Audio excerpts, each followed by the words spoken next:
आजिकल ये समाज रे बहुत नारी अच्छा जो मैंने शाशुघर टर्चर न सही परी निजर आत्महत्या दे दौरान मुझे कहबी से केवल शाशुघर लोकर भूल न थाए बाप माँ भी किसी ना कि भूल थाए कारण गोटे झील जितेबाला ता शाशुघर टर्चर सही न पारे से सर्वप्रथमे ता बाप घर लोक जन थाए कि बाप घर लोक झील को एक कही बुझाती मारे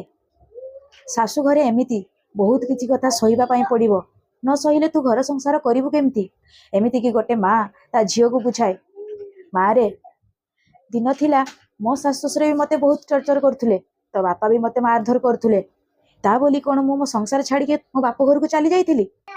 तेणु तू सही जा देखिबु सब किछि ठीक हे जिवो सेते बेले सी एकता भाबे मोर एठी दुनिया रे केही भी नाहांती जोथि पई से आत्महत्या देबा पई टिके भी पछाएनी मु सेही बापा माँ मानन को गोटे कथा कहया पई चाहूची जते बेले तमे तम झियो को बाहा दउछ ना सेते बेले तमे तम झियो को गोटे कथा कहि कि बुझाओ मारे मुझे मनीष मान को देखिकी तो बाहागर स्थिर कर सहित मु संपर्क जोड़ी जदि से मनीष मैंने केबे भी शैतान पलटि जाती ना ताहले से दिन तू मो पाखक फेरी आसबू ए बुढ़ा बापाटार द्वार ना तो पाई सब बेले खोला रहिबो काहेकि ना बाहागर तो दी थर हो पारिबो किंतु मनीष को जीवन आउ द्वितीय थर मिलिबनी।